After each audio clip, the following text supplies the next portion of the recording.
filmed this like 2 months ago. It's kind of all over the place because I was all over the place when I filmed it, and it is the best called skeptic version of this. For some reason, this video and me do not get along. Reviewing this book and me do not get along. But anywho, it's done. Here it is. Enjoy, and everything I'm talking about is in the book and presented in the book. I'm trying to present it in a cohesive way without notes in a script because this was when I was redoing my office, and I literally had just like painted the walls and set up my bookshelves that I had at the time. It was before I had the big ones. So yeah, I was scatterbrained and trying to put this in place without notes and without a script, which was not a good idea with a book like this. Everything in here is a little bit off kilter. But anyway, if you like reading about this stuff, go ahead and check out this book. As always, it's linked down below, as well as a ton of resources for things I talk about in this video. So yeah, that's basically everything. Enjoy. I say alleged a lot because they claim stuff that is like really fantastical at some points, and other points it's like the military strong-armed people or like gave people bribes, and I'm just like putting alleged in front of all of it because that's a can of worms I don't want to deal with. Not that I think anything would ever happen from this video, because these guys have written dozens of books and spoken in dozens of places, and they've never been gone after by the military. So I'm not expecting that to happen by any means. I don't know. I had been watching movies and stuff and was just out of it. So that's what this is. I'm kind of out of it because my room's a mess and yada yada. Enjoy the chaos. Sorry that almost all this week has been book videos, but you know, it happens. Anywho, I love y'all, and I will see you guys next one. Bye. Off. Okay.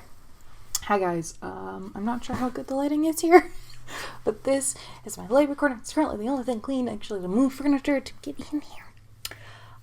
Because still redoing my office. Stuff is taking longer. It was supposed to only take all of February, but COVID has made things take longer, which is fine. I get it. But yeah. So, today, I'm going to be redoing a video I made about Witness to Roswell and attempting to remember. Here's the vlog I have of like the book vlog of me reading this book. So check that out if you're interested.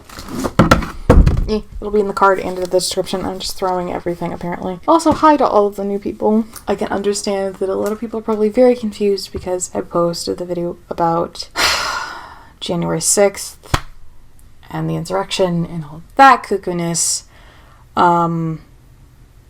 which I will link above and will be linked in every single description of every single conspiracy theory video I do, just to be very clear where I lie on a certain letter of the alphabet and how ridiculous it is.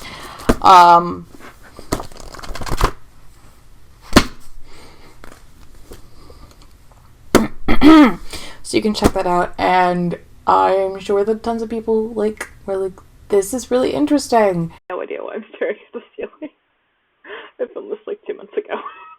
I have no idea what's going on. I just want to point that out there. But anywho,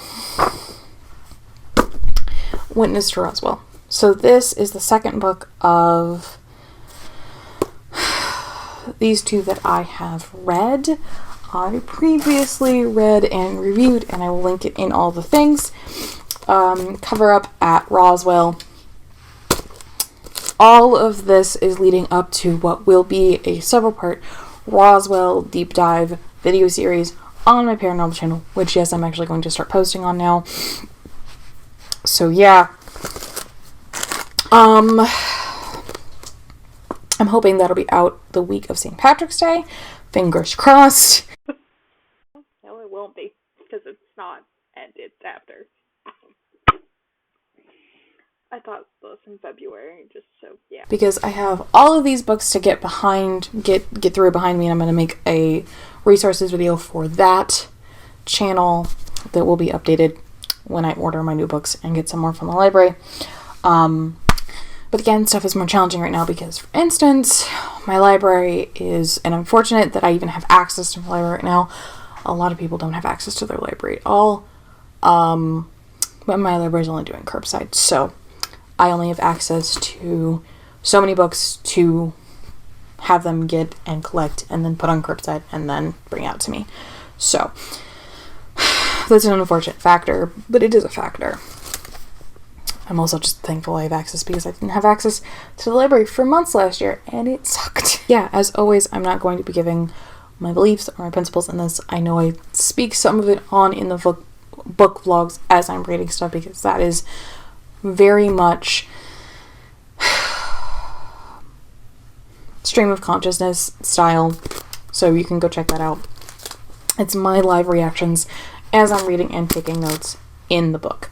So, or about the book, if it's a library book. Don't write in library books. Anywho. So this book, just like this book, I did enjoy just for the reading and the pace. In general, I did like it. I do like these authors in that sort of context.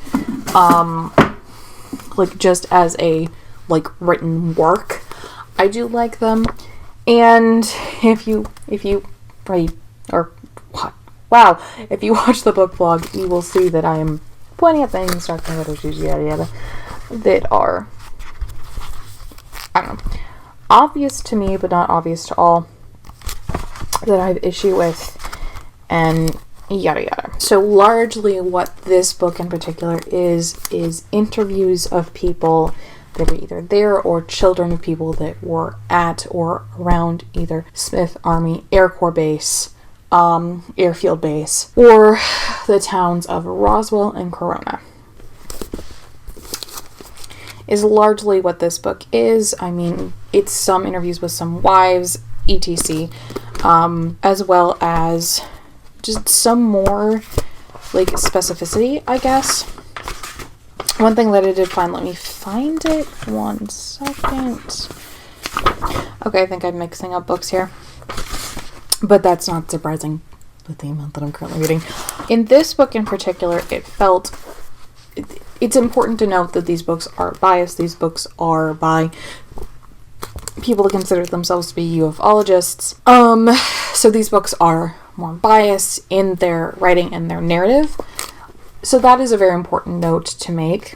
But something that they do in this book and in the book I stated before is that they try to present the evidence as if it's in a court case. Now, I'm not a lawyer. I'm not anywhere involved in the legal field, so I don't know how well this represents anything like that. I have a feeling it wouldn't represent it very well, but I don't know. I can't speak on the validity or lack of validity of that. That's just my gut reaction to having read a few Supreme Court cases in my life. And I know that's a completely different ballgame to other forms of court. I get that. I'm simply stating that that is the way they try to present it, and it does make a compelling argument. So there are a few things that they say, and probably other sources, but I've not verified that, is a little bit suspicious. So let me just find it here.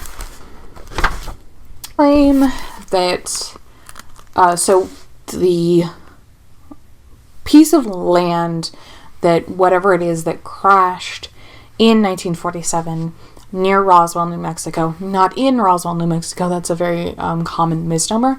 It happened about 150 miles outside of Roswell, New Mexico. It might be in the it might now be in the city limits. I'm not sure about that, but it was not in 1947. So, at the time, the person that ended up finding it was somebody who was actually hired to work the land. He was not the owner of the land, and the authors of this book suppose that when he went through all of these insane steps, including going out, finding the wreck, taking pieces of it to his home, talking to his wife, then taking it into town, talking to people at the bar, talking to people in other places in town, finally taking it to the sheriff. It was a holiday. The sheriff had to be called in. The sheriff said, you should take this to the base, which it is now a base. It was not then, because this was before the Air Force was even technically formed. That's important. And it's also important to note that this is the same base for a good extent that either housed part of during the Manhattan Project leading to nuclear bombs and not the bombing of Nagasaki and Hiroshima by the U.S. during World War II. It is also a place that the 509 Bob group still had many people working there, or people that had transferred there that were a part of the 509. That piece I've not been able to be clear from these, and I have a feeling if I wanted to get full clarification on that, I would have to contact the U.S. Air Force and the U.S. Army. And I just don't know if I want to do information requests for something so small. To get clarification on that, might not even need to file Freedom of Information Act requests for that. But I do know that a lot of those people were in there, so these are top of the top male, because let's be real, one of the wives is technically a better scientist, and they should have hired her, and if it hadn't been the 1940s, they would have.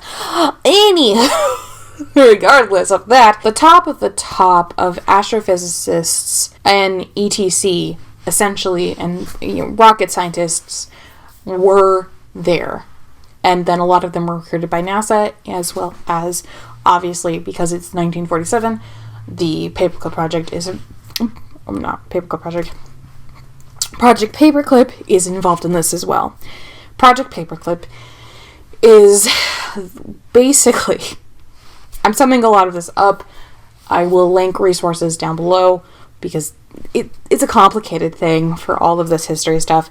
But essentially, Project Paperclip, which has been confirmed, we do know this happened. This is, out in the open, that the U.S. government did this as well with the Soviet Union.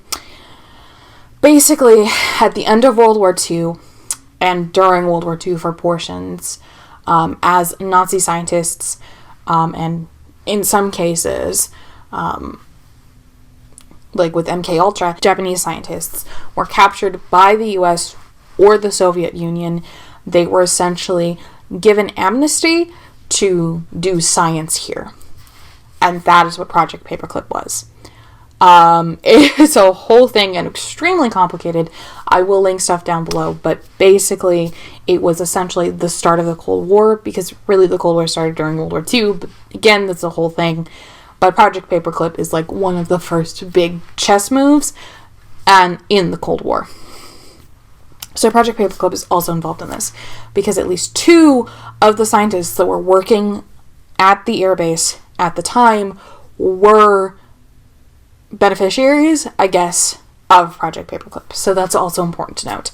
All of that being said, the guy who this landed on, the land that he was farming, that he was managing, ended up taking it to town, speaking to the sheriff, taking it to the Air Force, which was the Army Air Corps, not the Air Force at the time. I'll be using Air Force because it's easier than explaining the difference between Army because of times. And again, history links down below. So, he ends up going to the base and asking to speak to somebody. They end up bringing somebody out. This is really interesting. They take it to a higher up, and they end up going out with one of the top scientists. Again, according to these sources. Anyway, the part that I want to talk about here goes on to, after all this is going on, or why cleanup is going on this property, he ends up going into town to talk to the local broadcast radio. Radio was a huge deal at the time, and it's hard to emphasize how big of a deal it was. Think of it sort of in terms of social media today. only not everyone could do it, but everyone was listening to it. It was a big deal. He ended up getting drunk in the bar in town and telling these people this. 2 people, that man and another who does not actually, the story is only briefly mentioned in this book. They end up talking to this, and they end up going back and making a radio interview. They record an interview, and the next day... Restate this section because I did not say it well originally. Again, I filmed this video like 2 months ago, so... Yeah. What I did say here, what I want to say here is that allegedly he was held by military police for several days and continuously interrogated, borderline illegally.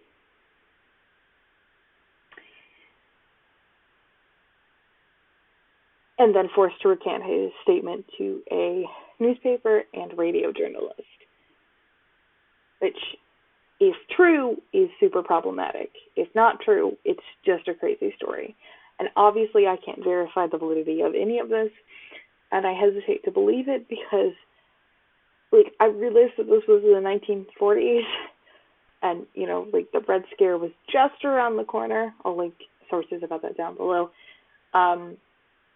But also, holy constitutional violations, Batman. This is alleged because I'm not actually accusing anyone of saying it. I'm just saying that that's what the authors are claiming. And obviously, if the story is true, holy shit, that's problematic. If the story isn't true, why would you make this up? I you know, attempted money, whatever. I just hesitate to believe it because even though the Red Scare was not far off and World War II had just ended and the Cold War was starting to rev up, again, sources for everything down below. I will link documentaries that are sourceable on YouTube, so you can look into any of these things I'm talking about. Like, I realized that all of that was, like, happening in the background with all this, but also, it's just, in a podunk town in the middle of Nowheresville with somebody who doesn't know anything, and you're going to take him into custody 4 days, not provide him legal counsel, and then force him to recant something that he gave to a journalist, which is your legal right in the U.S., and the U.S. government, meaning the U.S. military, cannot force you to recount unless you were an officer, and this man did not have any military service, is super fucking illegal. And I just, again, it was a different time, so it's very, very possible that he wouldn't have known to press charges. But if anything half this bad happened today, the ACLU, all of these things would be, like, on top of this. Like, you can't do that. And again, I know, beginning of the Cold War, beginning of the Red Scare, etc. Again, sources linked down below. But just, like, dude. Again, if this is true, which, again, what is it? Extraordinary claims need extraordinary evidence or something to that effect.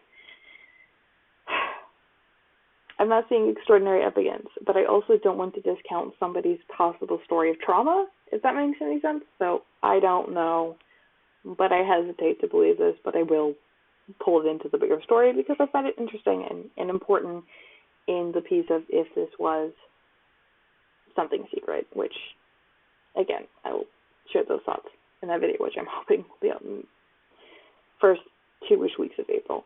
Fingers crossed. But anywho, continuing. Well, we have problems. First of all, it is legitimately hard to an extent to believe that military police would end up doing this for... Let me restate that. It is nigh impossible to believe that military police would end up doing this for either a weather balloon or a spy balloon. Something that, to an extent, crashed on the field all times. It is shocking to think that something would be standard practice, everyone would recognize, and nobody would even question would be forced to recant his story by the military. If that is a true story, then clearly the Air Force is still not telling us the truth. Because I cannot think of a valid reason, even for national security, even in the midst of the Cold War. This is really when the Cold War was starting to amp up in 1947. It was then sent to allegedly it was sent to another broadcast network, and then there was I believe a telegram, although it might have been a fax, I'm not sure. I can't find that here. Essentially saying that they had to not broadcast breach of national security. Now, I read this book right before the insurrection. And it's hard for me to believe that, again, allegedly, if this happened, a piece of this book's claims that I can't wrap my head around. And I will go more in detail into this, probably read out the transcript in the full big video. But it's just, it's one of those things where it's like, okay, if this really happened, and if there's, other verifiable sources other than, like, strictly very, very, very, very biased sources, can I verify this information? I don't know.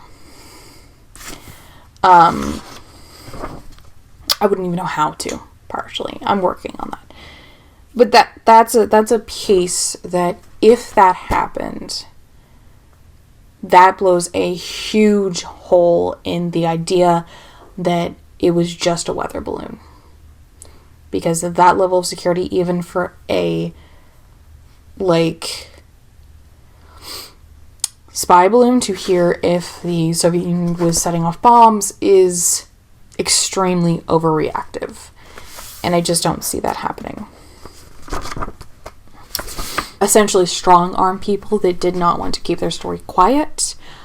People were bribed. I can find the amount in my notes in my book. I will try to find my notes. I will make sure I have my notes before. I wasn't thinking. Again, this is all alleged. None of this is confirmed. None of this will probably ever be confirmed until I firmly do not believe that we will have full disclosure of this, what really happened, regardless of it being extraterrestrials or something else entirely. Because the theories are numerous. Until everyone connected to the original thing is dead and gone.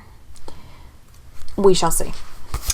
But anyway, okay, so I did this obviously in 2020, so I have this converted into 2020 numbers. It's probably a little bit different because it's March now of 2021. But anywho, so people, again, allegedly received bribes up to $10,000 USD in 1947. $10,000 USD in 1947 is $93,152.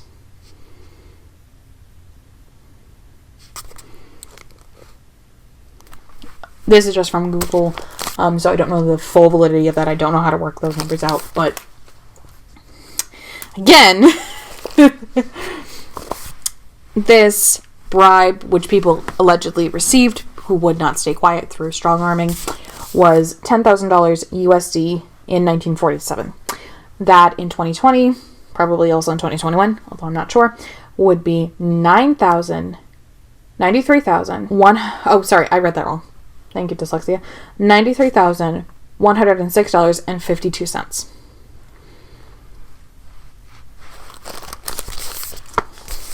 So people received the equivalent of $93,000 in today's money. Allegedly.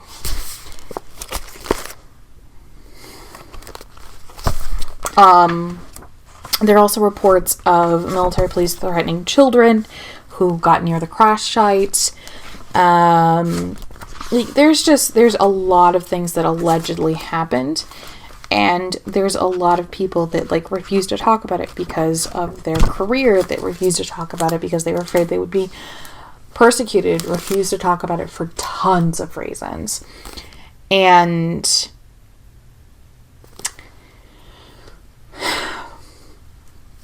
if what this book says is true, there are a few things that happened that essentially put a nail in the coffin of it ever being any type of balloon. Which again is alleged.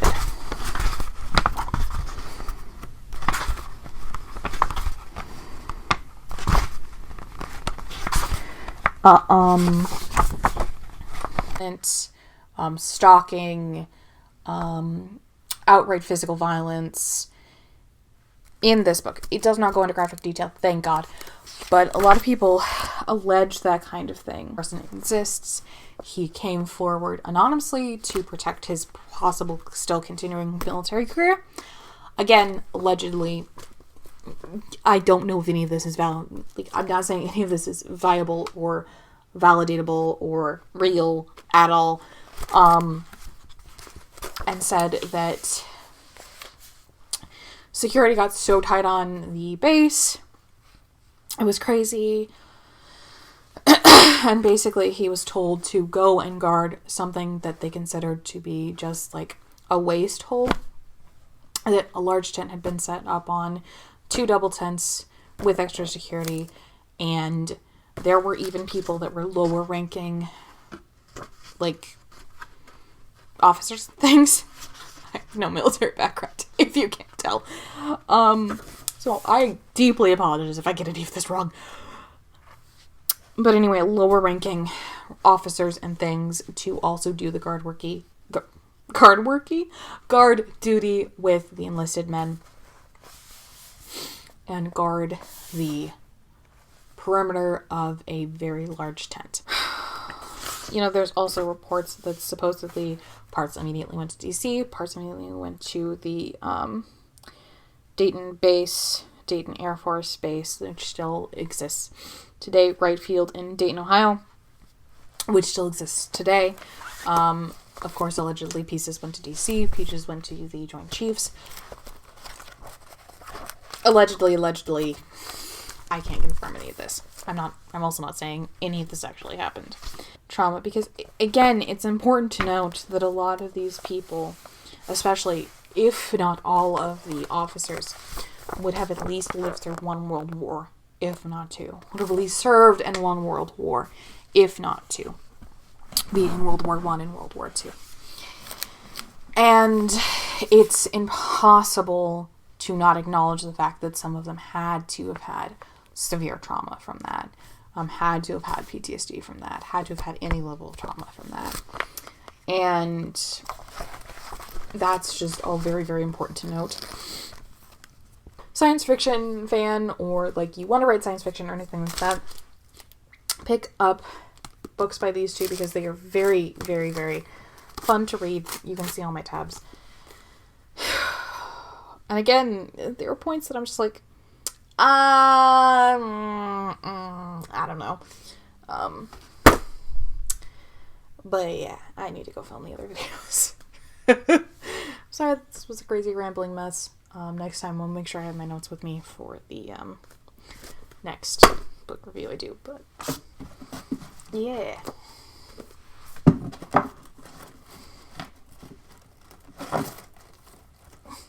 Are you gonna stay up? Are you gonna stay up? I'll see you guys in the next one, and I love you. Bye.